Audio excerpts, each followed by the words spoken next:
Welcome to the Real CP Show. I'm your host, CP.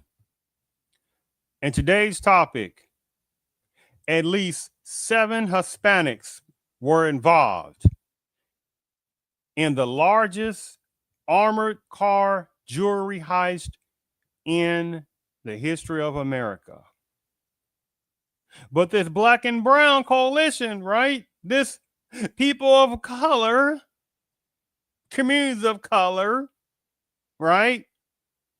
And there are certain numbers within certain Hispanicism that laugh when they hear numbers within certain sections of Black Americans use those type of ridiculousness terminologies on that part. Yes, yes, yes. So let me go ahead and share my screen on this situation. On this, give me one moment.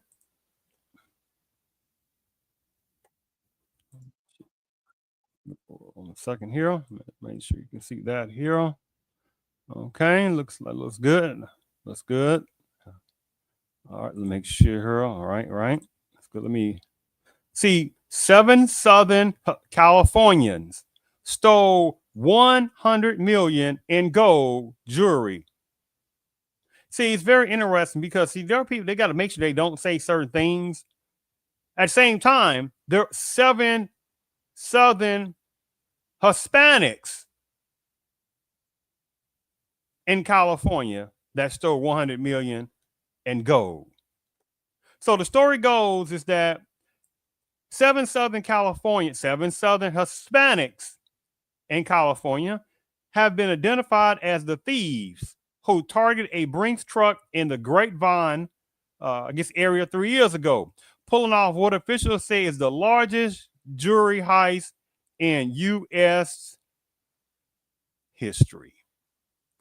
The July 10, 2022 heist resulted in the theft of approximately 100 million worth of gold, diamonds, rubies, emeralds, and luxury watches. The Department of Justice said in a news release, some of what was being transported was from a jewelry show near San Francisco to one in Pasadena, California, was recovered by authorities early this month. The DOJ said 7 Hispanic personnel have been charged with and 2 counts of conspiracy to commit theft from interstate and foreign shipment and theft from interstate and foreign shipment, the DOJ said. Oh my God, you thought they're Hispanics? Well, a certain section of Hispanicism. See, this also makes the supremacists, the most awesome mental manipulation force that's ever existed, right? Because Hispanic is a very broad terminology. Right now, there are certain main ones within that situation, right? Like certain type of Mexicans and certain type of what do you call them? El Salvadorians, Hondurans. The one applies to non-black overall, right? Overall. So you get the point, right, on that situation.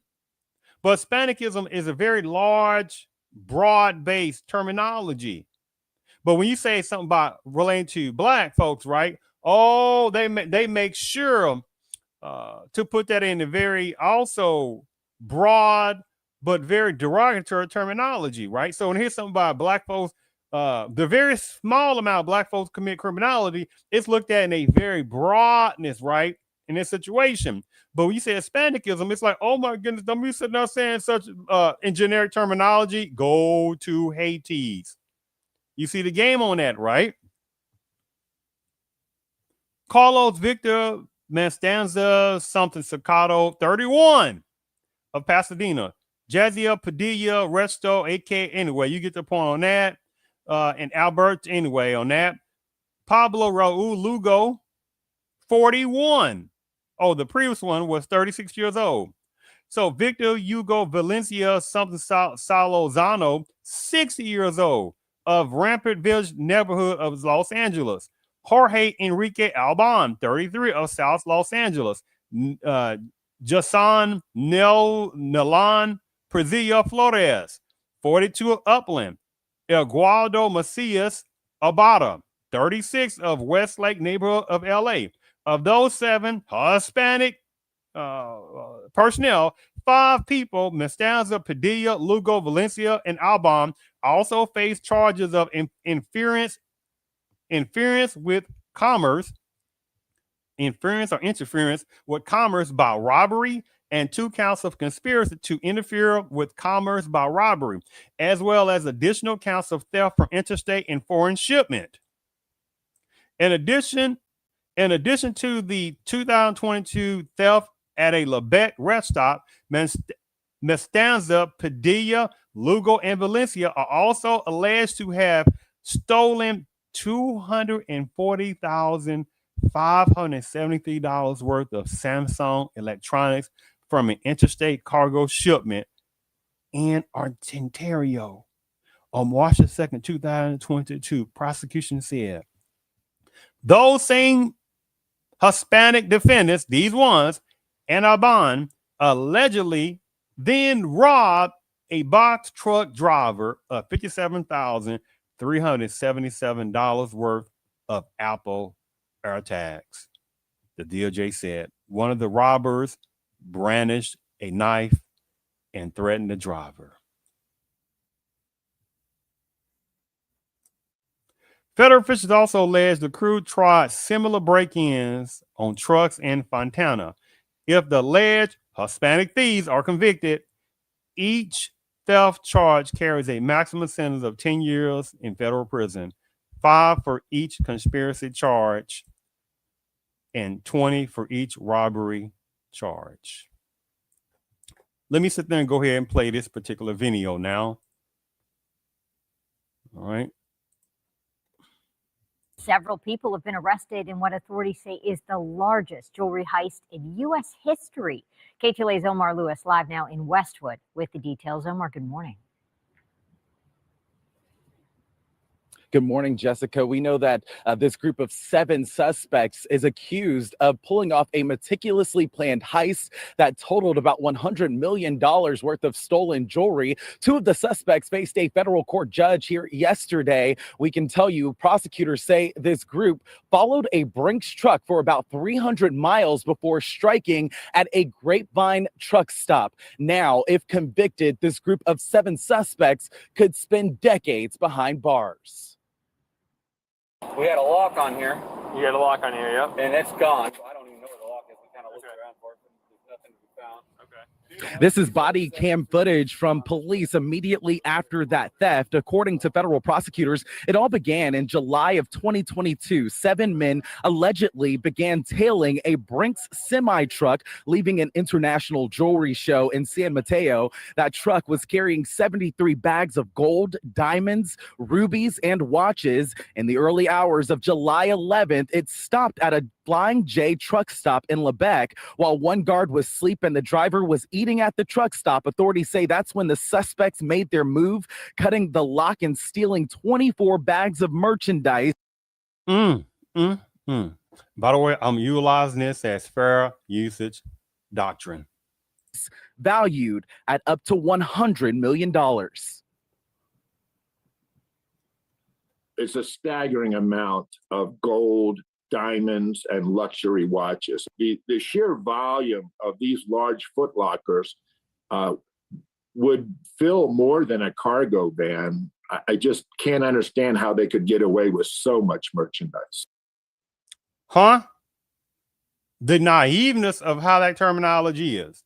Now, if that was some kind of black person that did a piece of that, do you think people will be like, well, we don't know how they did that? They'd be like, well, we don't expect nothing different because, you know, those black Negroes are so violent, right? So it goes. But it's something that is so sinister within certain personnel, within certain Anglo adjacent, the one this applies to, and certain non Anglo adjacent type ones, and some other ones that want to be like certain ones within them, within their cultural context, is that it's hard for numbers of people to wrap their little mentalities around.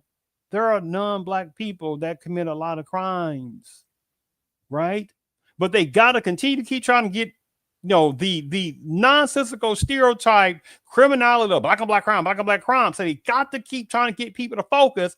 And it's sad because they even got certain numbers within blackism to keep trying to repeat that same regurgitated parakeeting dog crap or something like that, as if they try to put the murder criminality and utilize that as some gigantic smorgasbord of utilization to sit there and pin some criminality upon the people like black Americans. And black Americans are some of the most patriotic. Black Americans, some of the most ones who ain't thinking about committing no criminality. 99% half of the time, black males do not commit murder. But you won't hear many people talking about that, right? But they won't want to talk about white on white crime, white on white crime. They won't talk about brown on brown crime, brown on brown crime. They don't talk about yellow upon crime, yellow upon crime. They don't want to talk about tan upon crime, tan upon crime. I've done numerous videos on that within the Real CP show for people interested, and it's also various other topics on the Real CP show part and under the live tab. And there's other things under the live tab and videos tab. So just want to relay that over. Sorry if you're going to be in it for a second. The indictment now names all 7 suspects, including Carlos Mestanza of Pasadena, Giselle Padilla, already serving time in Arizona, and Victor Hugo Valencia of Rampart Village. Prosecutors say they used burner phones, false names, and carefully timed getaways to avoid being captured. In the months before the heist, this same crew allegedly hit other cargo shipments, stealing Samsung electronics and Apple AirTags across San Bernardino County. Some stolen watches and cash from the July 2022 case were recovered just this week, but much of the jewelry is still missing. The victims, 14 jewelers in total, mostly from LA, telling the LA Times the losses were devastated. Some even left the business. All 7 men now face federal charges, including theft from an interstate shipment and conspiracy to commit robbery. If convicted, several of these suspects could face up to 20 years in federal prison. But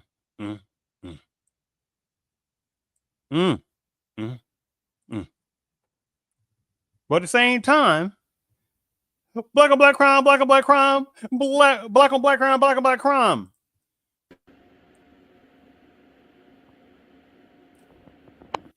He said his game goes, right?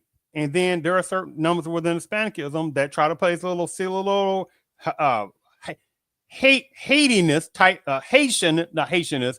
Hades type little game. I ain't talking about Haitian, Hades, right? Type of little terminology game playing. What does it say on here? Let the Negro fight his own battles. His problems are not mine. I don't want to allow him. Felix Terragina, Mexican-American president of LULAC, 1956-1960. How many now white Hispanics, they can't stand black Americans, right? But they think black Americans so freaking stupid, they really think that black Americans supposed to fight for across the board Hispanicism or white Hispanics. It wasn't but a few numbers of decades ago that you had numbers of white Hispanics that were fighting to be called white. This is why you had terminology and census non-Hispanic whites. On this situation, non-Hispanic whites. Because you got certain Anglos say, wait a minute now, we need our own category because you got certain numbers, quite a number, of Hispanics that consider themselves white. He said it goes. I'm not talking about Afro-Hispanics in this situation, by the way. At the same time, how many numbers of these little diabolical, demonic type of ones that committed this type of robbery, how many of them are this jury, one of the largest jury heists in America's history relating to the robbery of an armored car vehicle? How many of them, number of them have girlfriends or wives and that may possibly also be border breakers, right? But the child, bam, automatic citizen. Children, bam, automatic children. Off of the backbones and blood, sweat, and tears, and extreme free labor of black pain. They said they're going to these different offices, should we say, and they said they're getting things like this: free health care, Medicaid for the children as they use as pawns, right? How many of them sit there and get food stamps left and right for free? You see, the game is strong, boy. The game is strong. I thank you for tuning in to the Real CP Show.